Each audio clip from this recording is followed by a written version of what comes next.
کہ اس ملک میں اب جو فنڈامنٹل رائٹس ہیں، جو بنیادی حقوق ہیں، وہ اب ایک الزام کے تابع ہیں. صرف مجھ پہ الزام اگر لگ جائے تو مجھ سے وہ تمام حقوق چھن جائیں گے اور ایک کال کوٹری میں مجھے اپنا دفاع کرنا پڑے گا. ہم سب کو خوفزدہ ہونا چاہیے، لیکن خوفزدہ سے زیادہ ہمیں آگے مزاحمت کے لیے میں سمجھتا ہوں پرعزم ہونا چاہیے. ہر ایسا سانحہ ہمیں دعوت دیتا ہے، ہمیں للکارتا ہے کہ آگے بڑھو، اپنا عزم دکھاؤ، اپنی ہمت دکھاؤ. ہم نے ہار نہیں مانی. جو مرضی ہم پہ حملہ ہو، جو مرضی ہمارے آئین پر، ہماری اقدار پر حملہ ہو، ہم نے پہلے دیکھا جس طرح چادر چار دیواری کی پامالی ہوئی ہے پچھلے 3 سالوں میں. ہم بھاگ تو نہیں گئے، ہم کھڑے ہوئے ہیں، ہم لڑ رہے ہیں. کل ہم نے اڈیالہ جیل کے باہر جو مناظر دیکھے، ڈوگر صاحب بیان کریں گے. ہم ان مناظر سے کوئی گھبرا کر کھڑا ہونا چھوڑ نہیں دیں گے، حق بات کرنا چھوڑ نہیں دیں گے. ہم حق بات کرتے رہیں گے. کل ایک بہت اہم معاملہ اسلام آباد ہائی کورٹ میں آئے گا سنوائی کے لیے. عمران خان صاحب اور بشرا بی بی کی القادر ٹرسٹ کیس میں درخواستیں جو ہیں سزا کی معطلی کی، کنوکشن اور سینٹنس کی معطلی کی، وہ کل سنی جائیں گی. اور کچھ گزارش میں اس حوالے سے بھی کرنا چاہوں گا. قوم کو یاد رہے کہ خان صاحب اس وقت جیل میں ہیں القادر ٹرسٹ کے فیصلے کی وجہ سے، جس میں ان کو 14 سال سزا دی گئی ہے اور بشرا بی بی کو 7 سال سزا دی گئی ہے. اس کے علاوہ جو 9 مئی کے حوالے سے مقدمات ہیں، ان کی بیل بھی کل لاہور ہائی کورٹ میں لگی ہوئی ہے اور ہمیں پوری توقع ہے کہ مثبت فیصلہ ہوگا، کیونکہ ان مقدمات میں سینکڑوں اور لوگ جو ہیں ان کو بیل مل چکی ہے اور بہت سے بری بھی ہو چکے ہیں. جو ایک سازش کی کہانی تھی اس کو ایک عدالت کالعدم قرار دے چکی ہے. ہم تگ و دو کرتے رہیں گے، ہم کوشش کرتے رہیں گے، ہم قانون بیان کرتے رہیں گے، ہم حق بات کرتے رہیں گے، آئین اور بنیادی حقوق کا تقاضا کرتے رہیں گے. آپ کے سامنے، قوم کے سامنے ہم پیش ہوتے رہیں گے.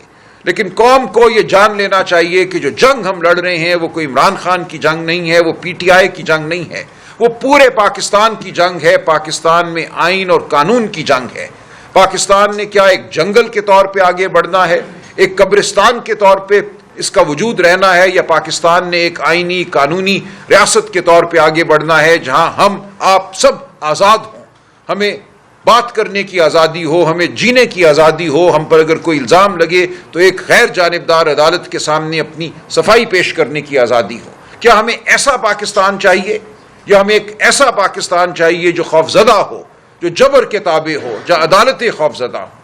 تو یہ ہیں وہ معاملات جن کے لیے ہم کھڑے ہوئے ہیں، جن کے لیے ہم آپ کے سامنے پیش ہوئے ہیں کہ آپ کے توسط یہ معاملات ہم قوم کے سامنے رکھتے رہیں، تاکہ حق بات جو ہے، آئینی اقدار جو ہے، سچ اور شرافت جو ہے، اس کا تذکرہ ہمارے ماحول میں ہوتا رہے.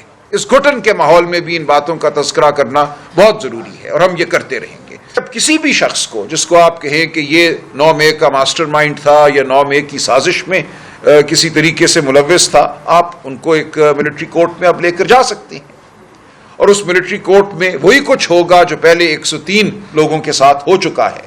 کسی کو 10 سال سزا دے دی گئی صرف ایک عمارت میں داخل ہونے کی پاداش میں. کسی کو کہا گیا کہ یہ 6 سال کے لیے رہے گا، اور ان کے ساتھ جو اس دوران ہوا، جتنا عرصہ وہ تحویل میں رہے، وہ ایک اور داستان ہے. جب ان لوگوں کے خاندان اجازت دیں گے تو وہ بھی بیان کی جائے گی کہ کس طریقے سے ان کو رکھا گیا اور ان کے ساتھ کیا ہوا. تو یہ ایک ایسا لمحہ فکریہ ہے کہ جس کے بارے میں ہم جتنا بھی غور کریں، افسوس کریں، غصہ کریں، وہ کم ہے. کیونکہ اب ہم سب، میں کہتا ہوں، بالکل دفاع کے بغیر ہیں. کسی کی انگلی صرف ہمارے طرف اٹھنے کی دیر ہے، صرف ہم پہ الزام لگانے کی ضرورت ہے اور ہم محتاج ہو جائیں گے، ہم رہین ہو جائیں گے کسی افسر صاحب کے کہ وہ ہمیں کیا سزا دیتے ہیں. جو ایک آئینی عمارت قائم کی گئی تھی، منہدم کر دیا ہے، اور میں بتاؤں گا کیسے منہدم کیا ہے. اس فیصلے نے یہ کہا ہے کہ افواج کے افسران، کرنل صاحبان ہوں، میجر صاحبان ہوں، وردی میں بیٹھ کر ایک بند کمرے میں فیصلے کر سکتے ہیں، لوگوں کی زندگیوں کے فیصلے کر سکتے ہیں، سزائیں دے سکتے ہیں، 14 سال کی سزا دے سکتے ہیں، بعض صورتوں میں سزائے موت بھی دے سکتے ہیں. تو یہ، اور سویلین کے حوالے سے دیکھیں، جہاں تک فوجی افسران کا تعلق ہے اس حوالے سے ایک اور بحث ہے. وہ دنیا میں وہ بحث بھی چل رہی ہے کہ کیا فوجی افسران کو بھی آپ ایک انڈیپینڈنٹ جو کورٹ ہے اس سے محروم کر سکتے ہیں.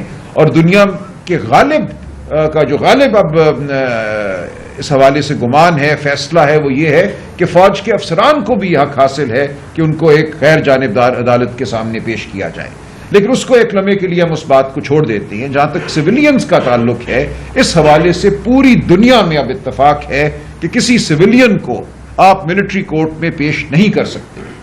پاکستان کے علاوہ ایک ملک تھا، پاکستان میں یہ شک 1967 میں داخل کی گئی، ایک مارشل لاء کے دور میں۔ اس سے پہلے انگریز کے دور میں بھی یہ شک نہیں تھی ہمارے آرمی ایکٹ میں۔ آرمی ایکٹ بھارت میں 1911 سے ہے، اس سے پہلے برطانیہ کے آرمی ایکٹ تھے 19ویں صدی کے۔ کسی آرمی ایکٹ میں یہ شک نہیں تھی کہ سویلین کا ٹرائل ملٹری کورٹ میں ہو سکتا ہے۔ بھارت نے وہی قانون ہم سے لیا، ہمارے ساتھ لیا انگریز کے دور سے۔ آج دن تک بھارت میں ایسی کوئی شک کبھی بھی نہیں آئی کہ سویلین کا ٹرائل جو ہے وہ ملٹری کورٹ میں ہو سکتا ہے۔ پاکستان میں یہ اختراع کی گئی، یہ ایک نئی شک آرمی ایکٹ میں داخل کی گئی 1967 میں، ایک مارشل لاء کے دور، ایک فوجی حکومت کے دور میں۔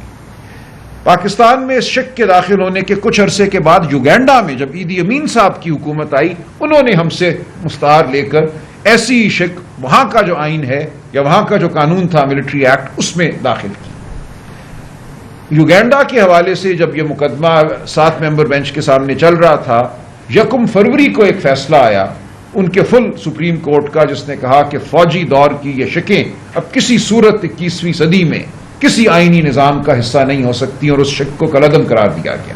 یہ ایک ٹائمنگ اچھی تھی، ہم مقدمہ یہ بحث کر رہے تھے، اس بحث کے دوران ہی ایک وہ فیصلہ آیا جو ہم نے عدالت کے سامنے رکھ دیا۔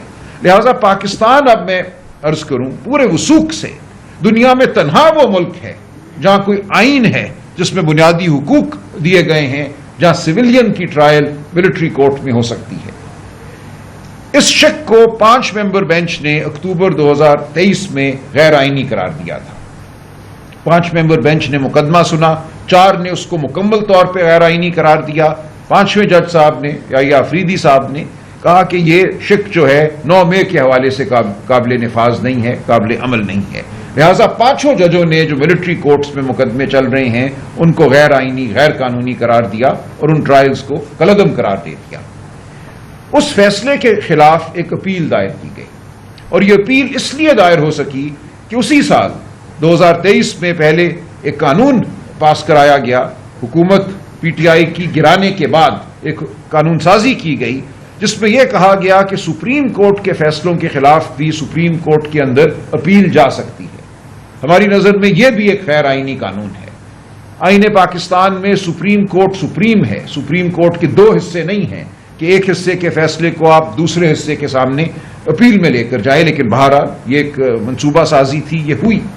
اس کے بعد ہم نے دیکھا اکتوبر 2024 میں 26ویں آئینی ترمیم آتی ہے۔ 26ویں آئینی ترمیم نے آئین پہ ایک اور حملہ کیا۔ 26ویں آئینی ترمیم نے یہ کہا کہ سپریم کورٹ کے اندر ایک کانسٹیٹیوشنل بینچ ہوگا جس میں تقرریاں حکومت کرے گی۔ مطلب اس تمام شک کا یہی ہے کہ حکومت وقت جو ہے وہ وہاں تقرریاں کرے گی، اپنی مرضی کے جج لگائے گی، اور ہم نے یہی دیکھا اب کہ ہائی کورٹوں سے جج لیے گئے مخصوص حالات میں، اور ان کو لیتے ہی ان کو آئینی بینچ کا حصہ بنا دیا گیا، جبکہ سینئر ترین جج وہ یا آفریدی صاحب ہوں، وہ منصور علی شاہ صاحب ہوں، وہ منیب اختر صاحب ہوں، وہ اطہر من اللہ صاحب ہوں، ان کو اس قابل نہیں سمجھا گیا کہ ان کو آئینی بینچ میں بٹھایا جائے۔ تو یہ پوری ایک منصوبہ سازی تھی، پہلے سپریم کورٹ کے اندر ایک اپیل کا حق دینا، پھر اس اپیل کو اس آئینی بینچ کے حوالے کر دینا۔ تو یہی کچھ ہوا اکتوبر 2023 کے فیصلے کے ساتھ، جو 5 جج صاحبان کا دیا ہوا فیصلہ تھا جس میں سویلین کی ملٹری کورٹ میں ٹرائل کو غیر آئینی قرار دیا گیا تھا، اور آرمی ایکٹ میں جو 1967 میں شکیں داخل کی گئیں ان کو غیر آئینی قرار دیا گیا تھا۔ یہ اپیل پڑی رہی اور اس وقت سنی گئی جب 26ویں آئینی ترمیم ہو چکی تھی۔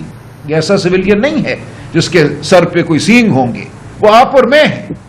صرف الزام لگانا ہے، صرف یہ کہنا ہے کہ اس شخص نے آفیشل سیکرٹس ایکٹ جو ہے 1923 کا، جو آج بھی انڈیا میں، بھارت میں نافذ العمل ہے، جس کے تحت ٹرائل عام عدالتوں میں ہوتے ہیں، تو اب صرف اتنا کرنا ہے کسی کمانڈنگ افسر کو، الزام لگانا ہے کہ الف بے سے نے فلاں عمارت تک پہنچنے کی کوشش کی یا فلاں عمارت تک پہنچ گیا، لہذا اس کی ٹرائل جو ہے اب وہ ملٹری کورٹ میں ہوگی.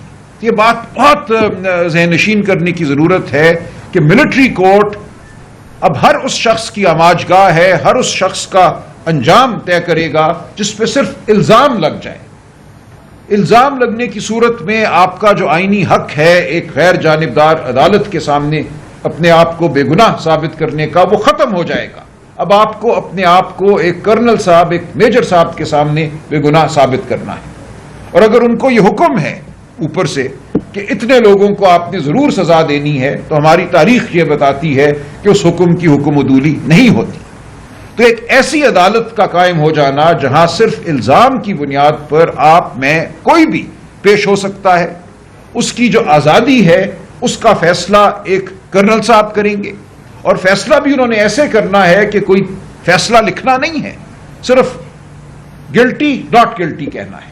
اور اس کے بعد معاملہ اپیل جو ہے وہ جانی ہے آرمی چیف صاحب میں آئینی قرار دے دیا گیا ہے. یہ کس طرح کیا گیا ہے میں سوچ کے کانپ جاتا ہوں. پورے آئینی ڈھانچے کو ایک نئے طریقے سے پڑھنا پڑے گا. جب تفصیلی فیصلہ آئے گا تو ہم دیکھیں گے کہ اس تفصیلی فیصلے میں انہوں نے آئین کے آرٹیکل 175(3) کے ساتھ کیا کیا ہے، انہوں نے آئین کے آرٹیکل 10(a) کے ساتھ کیا کیا ہے، جس کے نتیجے میں وہ اس جگہ پہنچے جہاں وہ یہ کہہ سکے کہ فوجی عدالتیں بھی آئینی عدالتیں ہیں اور ان میں ٹرائل سویلینز کا ہو سکتا ہے. تو یہ بہت ہی ایک تشویشناک لمحہ ہے ہمارے ملک کے آئین کے لیے، آئینی اقدار کے لیے.